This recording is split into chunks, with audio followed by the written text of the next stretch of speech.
Hej, jestem Maciej z firmy Eonea, opowiadającym o Data Loss Prevention. Dzisiaj opowiem o XCP-NG i klastrowaniu kilku nodów w klastry wysokiej dostępności HA, czyli jak połączyć kilka nodów w jeden pool. O tym jak, kiedy, dlaczego, kiedy warto, kiedy nie warto i co to nam w ogóle daje, a na koniec też pokażę, jak to zrobić. To za chwilę, ale najpierw fragment sponsorowany. Jeśli potrzebujecie naszego wsparcia w projektowaniu, wdrażaniu lub utrzymaniu infrastruktury związanej z wirtualizacją, zdalnym dostępem lub pamięcią masową TrueNAS, to zapraszamy do kontaktu. Jeśli nie potrzebujecie naszego wsparcia, a podoba Wam się to, co robimy, to lajkujcie, subskrybujcie, sami wiecie. A teraz do kontentu. Ale od początku, o co chodzi z klastrami HA, czyli High Availability? Ano chodzi o to, żeby poszczególne nody XCP-NG połączyć w pool, przy pomocy którego będziemy wspólnie zarządzać większą ilością nodów XCP-NG. A dlaczego? To dosyć dobre pytanie, a z odpowiedzią spiesząc twierdzę, że jesteśmy w stanie osiągnąć pełną niezawodność, która będzie polegała na tym, że będziemy w stanie albo wyłączyć albo jeden z nodów, czyli jeden z serwerów, albo być odporni na jego awarię. Czyli cel jest taki, żebyśmy mając 2, 3, 4, 5, 6 nodów XCP-NG byli w stanie skonfigurować taki pool, który będzie nas uodparniał na awarię jednego z nich. Będąc ścisłym, pełna automatyka potrafiąca przywrócić funkcjonowanie bądź utrzymać działanie na wypadek awarii jednego z nich wymaga 3 nodów w klastrze minimum i więcej. Chodzi tutaj o to, żeby uniknąć sytuacji split brain, czyli jeżeli mamy tylko 2 nody w klastrze i z jakiegoś powodu tracą ze sobą kontakt, mogłoby się okazać, że oba uważają, że są masterami i o zgrozo zaczęłyby pisać na ten sam dysk, do którego mają dostęp, co mogłoby doprowadzić do dużych problemów. Wyobraźcie sobie sytuację, w której 2 uważają, że są masterami, utrzymują włączone, albo też jeden utrzymuje włączoną maszynę wirtualną, a drugi stwierdza, że został masterem i podnosi tą samą VM-kę równolegle i w pewnym momencie, po jakimś czasie działania, pisania do dysków, odzyskują ze sobą kontakt i nagle wszystko się crashuje, jest duży kłopot, ponieważ tak naprawdę na dyskach mamy zupełnie coś innego. I dlatego właśnie, żeby uzyskać pełną redundancję, pełną funkcjonalność High Availability, potrzebujemy przynajmniej 3 nodów w klastrze. Na potrzeby tego materiału przygotowałem 2 nody w klastrze, więc nie będziemy w stanie osiągnąć pełni automatycznej funkcjonalności przywracania. Ale pokażę, jak to działa i tak czy inaczej większość fajnych rzeczy będziemy w stanie pokazać i osiągnąć tylko na 2 nodach. Co zyskujemy, jeżeli połączymy nasze nody w jeden pool HA? HA bądź w ogóle połączymy je w pool. Dosyć fajną funkcjonalnością jest, jeżeli mamy 2, 3 lub 4 takie nody, możemy przeprowadzić ich aktualizację. Znaczy, zawsze możemy, tylko o co nam chodzi? Jeżeli na 2 nodach, na jednym działają sobie wirtualne maszyny, na jednym część, na drugim część. No ale stwierdzimy, że potrzebujemy na przykład zaktualizować oprogramowanie XCP-NG, albo też potrzebujemy dołożyć RAMu, wymienić zasilacz. No dobra, zasilacze akurat powinny być hot swapowe. Rozumiecie, do czego dążę. Z jakiegoś powodu chcemy albo wyłączyć jeden z serwerów, albo go odłączyć, albo zaktualizować. W każdym bądź razie chcemy mieć możliwość wyłączenia jednego z nich bez najmniejszego wpływu na usługi. I jeżeli połączymy takie nody w klaster, będzie możliwość przesuwania na żywo między nodami. Czyli wirtualna maszyna działa sobie na jednym z nodów, z jakiegoś powodu twierdzimy, hej, dobra, chcemy się wyłączyć. W tym momencie maszyna na żywo jest migrowana do drugiego noda, bez restartu. Przez moment jest tylko tak zwany freeze, jeżeli mamy wolniejszy sprzęt, bądź maszyna jest duża, może wystąpić freeze na dosynchronizowanie wszystkiego między nodami, ale w praktyce, jeżeli maszyna sobie chodzi na jednym nodzie, w tym momencie zaczyna być migrowana pamięć RAM do drugiego noda i w momencie jak całość się zmigruje, całość RAMu, po prostu maszyna logicznie przełącza się na drugi nod. W praktyce bez restartu, z krótkim freezem, w zależności od tego jak duża jest maszynka i jaką mamy wydajność sieci, sprzętu i tak dalej. I usługi nawet nie są dotknięte. Nawet bez rebotu, bez niczego my opróżniamy jeden nod i możemy go sobie albo wyłączyć, wymienić, dodać RAMu, wymienić jakieś urządzenie, cokolwiek zrobić, zaktualizować i dopiero po tym wszystkim będziemy w stanie z powrotem zmigrować maszyny, które tam były bez najmniejszego impaktu, użytkownik maszyny wirtualnej nawet się może nie zorientować, że się w ogóle coś takiego stało. Pomijam tutaj sytuację, w której mamy cokolwiek, może inaczej. Redundancja tutaj tyczy się tylko i wyłącznie serwerów. Pomijam, że musimy mieć skonfigurowaną w tym materiale, że musimy mieć skonfigurowaną redundantnie sieć, zasilanie, storage i tym podobne rzeczy. W praktyce poza takim rebotem na przykład, czy też potrzebą aktualizacji możemy dosyć dynamicznie i szybko przenosić obciążenie, przenosić poszczególne wirtualne maszyny między nodami. No tak, ale jakie mamy warunki? Kiedy w ogóle możemy sobie na coś takiego pozwolić? Podstawowym warunkiem jest spięcia w klaster poszczególnych nodów, jest zewnętrzny storage. Zewnętrzny storage, do którego będą miały dostęp oba nody. Nie ma możliwości szybkiej migracji, jeżeli storage danej wirtualnej maszyny jest przechowywany na poszczególnym hoście, ponieważ tak jak dosyć łatwo możemy sobie wyobrazić sytuację, o której przed chwilą mówiłem, że maszynę wirtualną migrujemy RAM tej maszyny po sieci, to tak już dziesiątki, setki gigabajtów przemigrować na szybko, w cudzysłowie, będzie rzeczą raczej utrudnioną.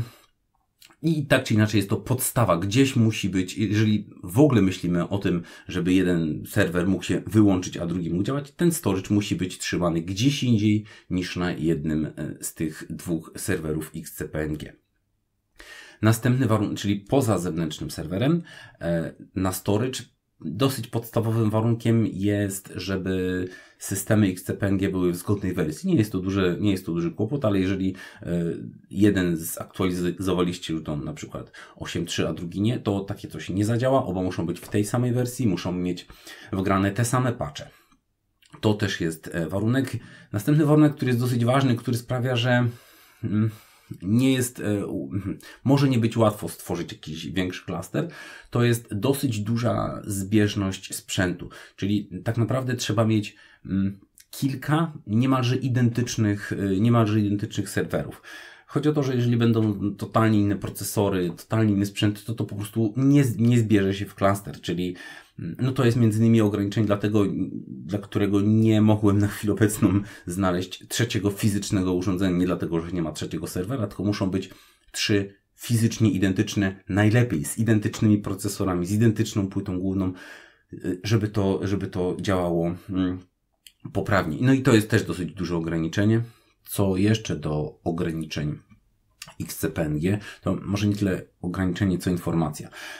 Ten system działa tak, że zawsze ma jednego mastera w poolu. Czy to będzie 2, czy 3, czy 4, zawsze będzie jeden, który będzie pełnił rolę mastera, koordynatora.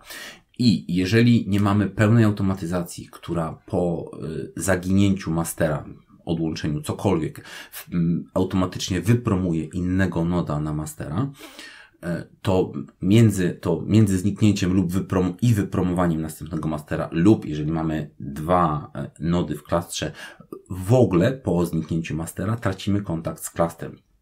To jest ograniczenie, tego trzeba być świadomym, albo trzeba ręcznie wymusić przejęcie funkcjonalności mastera. Jest to ograniczenie, o którym po prostu trzeba pamiętać, i wiedzieć, przygotować się, jak na nie zareagować, jakby cokolwiek się stało. Z wad takich rozwiązań to versus cluster versus 2 osobne nody jest to, że jeżeli coś spapramy, to spapramy po całości. Jest to jednak wada. Następne ograniczenie to musimy pamiętać, nawet jeżeli będziemy mieli 3 nody i więcej i będziemy chcieli osiągnąć pełną redundancję, pełną odporność na awarię, to mimo wszystko dana wirtualna maszyna jest w stanie fizycznie żyć tylko na jednym z nodów. Chodzi o to, gdzie będą przechowywane dane, które trzyma w ramie. I tak długo, póki mówimy sobie, hej, przygotujmy się do sytuacji, zaczniemy migrować, no to użytkownik może tego nie zauważyć, przemigrujemy RAM, przemigrujemy wirtualną maszynę i wszystko działa i jest spoko. Tak w momencie, kiedy w sposób nieoczekiwany tracimy jeden z nodów, no to siłą rzeczy tracimy również informacje, które były w ramie, czyli tak naprawdę nie tracimy żadnej informacji z dysków, ponieważ, jak wspomniałem, dane dyskowe trzymane są poza tą maszynką, natomiast wszystko, co było w ramie, padnie. Być może jest jakieś rozwiązanie, które jest w stanie między nodami synchronizować RAM, ale na pewno byłoby to bardzo obciążające, bo RAM jest niewiarygodnie szybki w porównaniu do sieci przesyłowych, jakichkolwiek LANowych czy nie LANowych. Byłoby to zdecydowanie chyba bardziej obciążeniem niż potencjalnym benefitem. Czyli w praktyce, jeżeli jeden z nodów idzie down, już tak po polskiemu mówiąc, no to w tym momencie tracimy wszystko, co się tam wydarzyło, wszystko, co było w ramie i w tym momencie VM-ka startuje na innym nodzie. Nic nie utraciła z danych zapisanych na dysk, no ale RAM poszedł sam. Musimy o tym pamiętać, że nieoczekiwany reboot w praktyce i tak spowoduje restart. Każdy inny restart, każde inne przeniesienie wirtualnej maszynki można przewidzieć i zrobić to w sposób pełni transparentny dla użytkownika. Dobra, zabierzmy się za skonfigurowanie. Mamy tutaj moje testowe środowisko.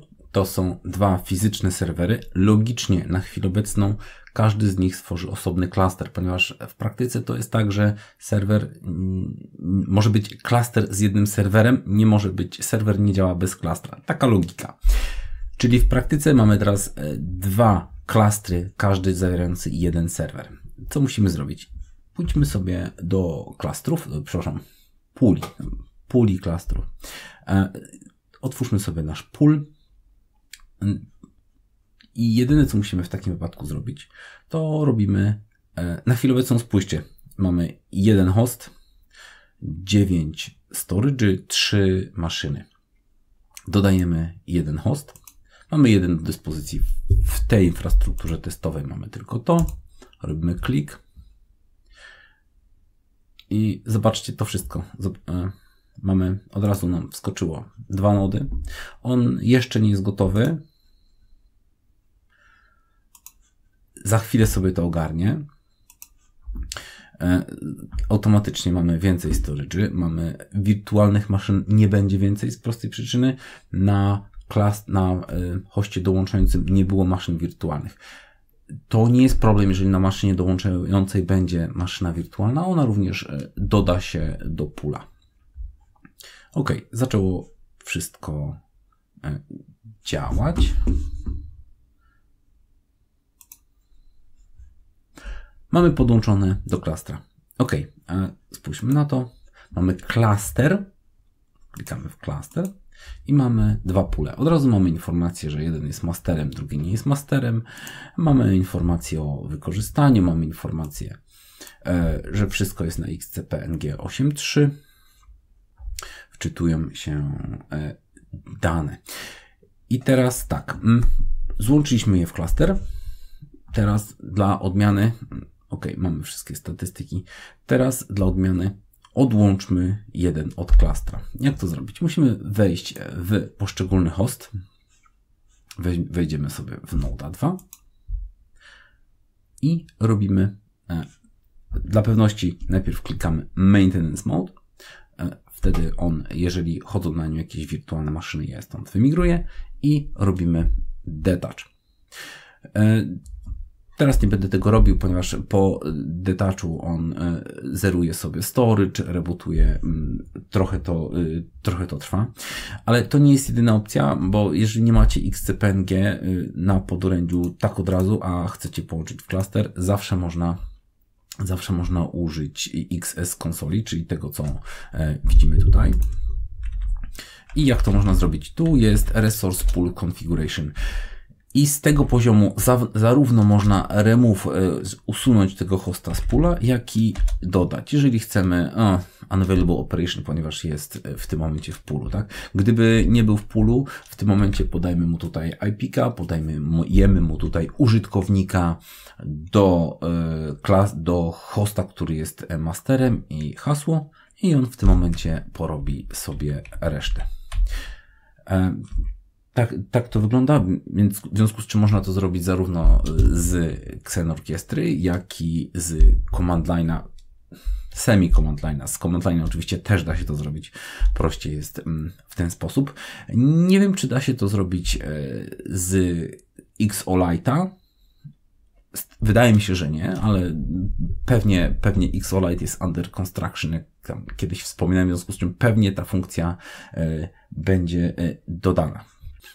Jak już wspominałem, czasem może być kłopotem to, że node nie jest masterem. Niech będzie, dla przykładu, chcemy zrebotować jeden z nodów, ale wiemy, że jest na przykład masterem i nie chcemy utracić kontaktu z klastrem. To w takim wypadku musimy przemigrować funkcjonalność mastera na innego noda. Albo również robimy to tędy, designated as a new pool master, albo zawsze możemy to zrobić z Xenorchestry. Tu musimy wejść do pula. Klikamy sobie Advanced i będziemy mieli tutaj informację o masterze. Klikamy Master. Mamy dwa nody. I jeżeli chcielibyśmy, teraz jedynka jest masterem, klikamy sobie dwójeczkę, OK. I dosłownie za chwilę powinniśmy mieć informację, że dwójeczka może nas na chwilę być może rozłączyć, ponieważ tak naprawdę Xenorchestra będzie się musiała kontaktować, przeredefiniować siebie na kontakt z innym hostem. Musimy o tym pamiętać, bo tak naprawdę Xenorchestra rozmawia z hostem, który jest masterem, a niekoniecznie z klastrem. Nie ma tutaj czegoś takiego jak IP-VIP, który byłby zawsze odpowiedzialny za zarządzanie, w związku z czym mamy tą sytuację, zostaliśmy wylogowani, ale zróbmy to serwer enable, disable i proszę bardzo, drugi node już jest masterem. Co dalej z funkcjonalnościami? Co nam to daje? Co w ogóle osiągnęliśmy mając tego pula? Już o tym wstępnie wspominałem. Chociażby taka funkcjonalność jak rolling pool rebot. Bardzo fajna funkcjonalność, jeżeli na przykład potrzebujemy zrebotować serwery, wszystkie. W tym momencie robimy rolling pool rebot. No i w tym momencie zaczyna się proces, że wszystkie możliwe maszynki wirtualne na danym hoście będą przemigrowane, host będzie zrebutowany, później, żeby zrebootować następny host następnym, będą musiały być przemigrowane z powrotem i tak dalej, i tak dalej. Przydatna funkcjonalność, aczkolwiek funkcjonalność, która jest naprawdę przydatna, to jest rolling pool update. W momencie, kiedy raz na jakiś czas przychodzą aktualizacje, no to chcąc nie chcąc, część z aktualizacji wymaga rebotu hosta. I jeżeli mamy włączone wirtualne maszyny na wielu, nawet już przy dwóch hostach to działa, z zastrzeżeniem o Xenorchestrze, o czym zaraz powiem, klikamy Rolling Pool Update i co on wtedy robi? Aktualizuje software, żeby się zrebootować i znowu migruje maszynki, rebootuje się, maszynki wracają, aktualizuje następny host i rebootuje. Co tutaj jest ważne? To zadziała tylko w momencie, tutaj taka uwaga, to zadziała tylko w momencie, jeżeli wszystkie maszynki wirtualne, które chodzą na tych nodach, mają storage we współdzielonym, mają dyski na współdzielonym storage'u. Jeżeli którakolwiek z chodzących maszyn ma dysk na lokalnym nodzie, to nie zadziała z automatu z bardzo prostej przyczyny. Klaster nie będzie miał pojęcia, nie będzie potrafił zmigrować wirtualnej maszyny, która ma storage na lokalnym hoście. W zasadzie to dobrze, że to jest tak zrobione. Musimy o tym po prostu pamiętać, że nie byłby w stanie jej zrebootować bez uszczerbku na działające usługi. Czyli w praktyce, jeżeli chcemy tego użyć, a mamy jedną z maszyn wirtualnych, jej storage na lokalnym hoście, to w praktyce albo migrujemy wszystkie dyski na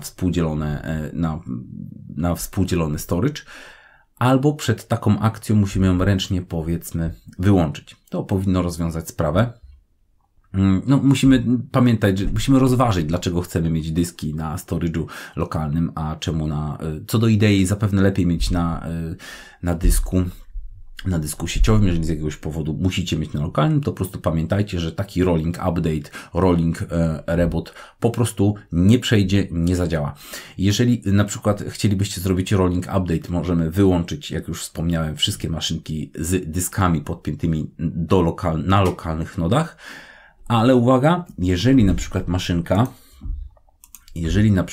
maszynka ma funkcjonalność włączoną Auto Power On, to możecie się nadziać na sytuację, w której ona będzie wyłączona, jeżeli zaczniecie robić rolling upgrade bądź rolling reboot. Po restarcie noda ta maszynka wstanie i niestety zblokuje to dalszą operację. Pamiętajcie o tym, bo nie będzie, co prawda na daną chwilę nie będzie włączona i to nie będzie stanowiło problemu, ale po reboocie jednego z hostów ta maszynka po prostu wstanie i dalej nie będzie mogła być zmigrowana, w związku z czym to się proces zatrzyma. Pamiętajcie o tym, jakby nie jest to żaden wielki kłopot, tylko żeby mieć w głowie, że jeżeli chcemy te wszystkie rolling update i rolling reboot robić, po prostu wyłączyć maszyny, które mają dyski podpięte lokalnie, plus wyłączyć tymczasowo Auto Power On, ponieważ z dużym prawdopodobieństwem to po prostu nam zblokuje taką akcję. Następna fajna funkcjonalność, na przykład załóżmy, mamy sobie dwa nody i z jakiegoś powodu chcemy wyłączyć jeden z nodów. Z jakiegoś powodu, załóżmy, zwróćcie uwagę, node 2, chcemy go wyłączyć, chcemy dodać RAMu, chcemy z jakiegoś powodu go odstawić. Ale pierwsza rzecz, uwaga, jest masterem, czyli jeżeli go teraz wyłączymy, to stracimy kontakt z klastrem. Nie chcemy tego, w związku z czym pierwsze, co powinniśmy zrobić, to tak jak dosłownie przed chwilą mianować nod pierwszy masterem dla klastra. To jest pierwsze, co powinniśmy zrobić. Druga rzecz, to za chwilę pokażę, o co chodzi. I to jest task. Za chwilę prawdopodobnie stracimy komunikację. Ok, straciliśmy komunikację, idziemy do serwerów. Włącz, wyłącz, ok, mamy. Już tutaj możemy swobodnie zobaczyć, że masterem jest pierwszy, drugi zaraz wróci do żywych. Chwilę poczekamy, zanim wróci do żywych i coś zrobimy dalej. Na chwilę obecną nie działają na nim żadne maszynki. Zmieńmy to. Przenieśmy jakąś małą maszynkę. OK. Zmigrujmy ją na szybko na noda drugiego. Go. W tym momencie, co się dzieje w tle? Już pokazujemy. Nie jest to możliwe. Dlaczego nie jest to możliwe? Zaraz zobaczymy. Najprawdopodobniej kwestia storage'u, tak. Storage jest niepodpięty. Nie jest podpięty, jasne. Storage się niestety nie podpiął automatycznie, ponieważ storage go nie dopuścił. Poprawiłem to, to nie jest kłopot z tą instalacją, tylko niedopatrzeniem w innym miejscu. Robimy connect. Wracamy do naszej maszynki wirtualnej. Ponawiamy migrację. W tym momencie powinno się udać to pięknie zmigrować. Co się teraz dzieje? Teraz host 1, na którym aktualnie wirtualna maszynka jest włączona, zaczyna wysyłać cały RAM tej maszyny wirtualnej do drugiego noda, żeby go na niej odpalić. I już patrzymy. Możemy spojrzeć, że mamy ruch wychodzący na nodzie 1, na którym aktualnie jest ta wirtualna maszyna. I przechodzimy sobie na nod 2. I tu analogicznie mamy ruch odbierany. W tym momencie przesyłany jest RAM tej maszyny. Pamiętajcie, że storage jest na zewnętrznym serwerze storage'owym. Patrzcie, co się dzieje.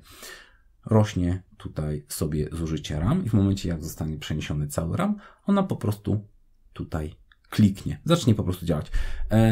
Pamiętajcie, ta maszynka wirtualna w tle cały czas działa, nawet w momencie przenoszenia. Freeze, krótkie zmrożenie następuje po przeniesieniu na dosynchronizowanie RAM-u. I zależnie od wielkości urządzenia i sprzętu, to może być albo niezauważalne, albo powinno być dosyć krótkie. No to patrzmy. Nasze maszynki wirtualne. OK. Mamy jedną maszynkę wirtualną na nodzie 2. Dlaczego do tego dążyłem? Teraz byłaby jakby normalna praca klastra, na której część maszyn wirtualnych jest tu, a część maszyn wirtualnych jest tutaj. Idźmy do naszego pula. I z jakiegoś powodu wracamy do sytuacji, kiedy chcemy tego hosta wyłączyć. Wyłączyć, jak już wspomniałem, albo dodanie RAM-u, bądź cokolwiek podobnego. Co robimy? Pierwsze co, to robimy Enable Maintenance Mode. W tym momencie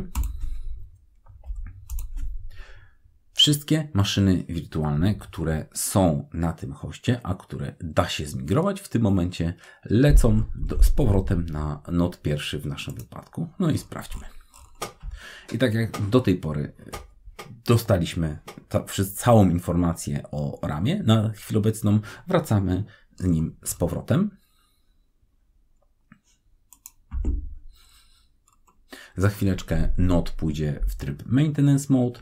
Wtedy możemy go zrobić shutdown i bez żadnego impaktu na nasze usługi można w ten sposób właśnie żonglować maszynami wirtualnymi.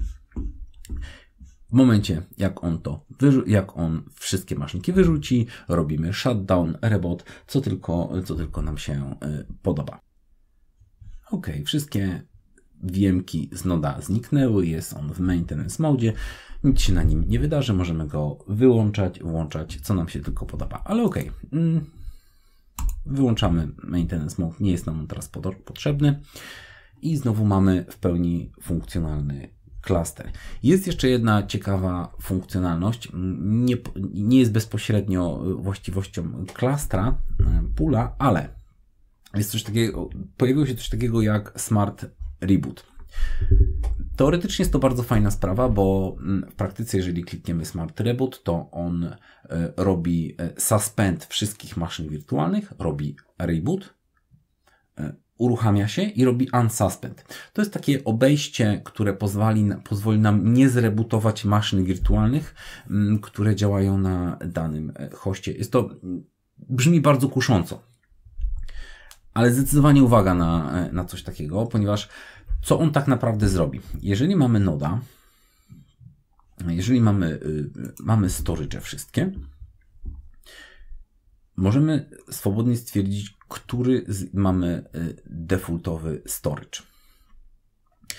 Możemy z jakiegoś powodu ustawić, że dla noda drugiego local storage będzie defaultowy. Co to sprawi? To jest domyślny storage. Jeżeli na przykład importujemy jakąś maszynę wirtualną, nie podajemy, gdzie ją importować, to on ją będzie importował właśnie na ten storage. Dlaczego o tym mówię i dlaczego tutaj to jest ważne? Ponieważ w momencie, kiedy my klikamy, jeżeli na przykład jeden z Waszych nodów, bądź Wasze nody mają jako lokalny storage, jako domyślny, a Nie są to naprawdę szybkie dyski, czyli wystarczy, że będą to dyski talerzowe bądź zwykłe SSD. Nie oszukujmy się, dyski talerzowe na system XCPNG mogą się zdarzyć i nie są niczym, co by naprawdę było jakimś złamaniem best practice.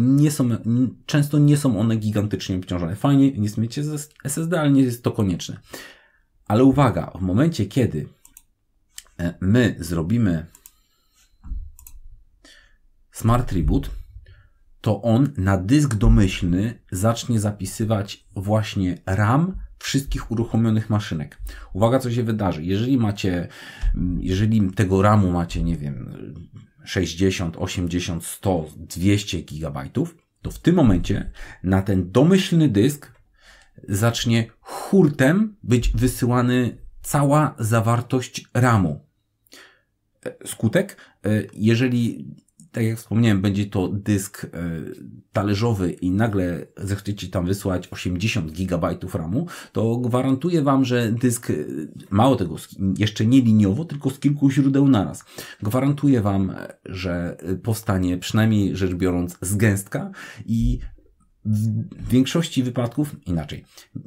Bardzo prawdopodobne, że w praktyce będzie szybciej po prostu te maszyny zrebootować, które chodzą na szybkim, domyślnym storage'u, na jakiś SSD czy zdalnych, niż robić suspend, ponieważ zwróćcie uwagę, wyślijcie teraz 80 GB RAMu, ile macie? 80, 100, może więcej w tych wirtualizatorach. Naraz wyślijcie to na dysk, który jest talerzowy. Generalnie hashtag dramat. Mówię o tym dlatego, że Smart Reboot jest fajną opcją, ale trzeba pamiętać o tym, co się wydarzy w tle i żeby przypadkiem nie było, że Smart Reboot będzie trwał godzinę albo dwie. Może się wydarzyć, gwarantuję Wam. Następna rzecz. A propos zarządzania. Załóżmy, że nie mamy Xenorchestry, również mamy XOE, który tutaj aktualnie jest masterem. Aktualnie masterem jest pierwszy.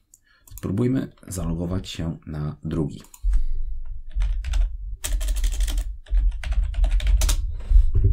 Mamy informację, że tak naprawdę sorry, nic tutaj nie zrobimy, ponieważ masterem jest pierwszy. Musimy wrócić na pierwszy. No co tam? OK. Dobra. I tutaj mamy nasz pool, mamy dwa hosty, mamy zaznaczony, który jest masterem, mamy maszynki wirtualne, które aktualnie działają. Ja już wspomniałem, XOLite jest under construction, tak naprawdę mamy tutaj dostęp do tasków, wirtualnych maszyn, reszta jest jeszcze głucha. Znaczy, nie wszystkie, ale część z tych zakładek jest po prostu jeszcze głuchych. Mamy dostęp, możemy maszynkę daną również zmigrować w ramach istniejącego klastra, włączyć, wyłączyć, co tam potrzebujemy.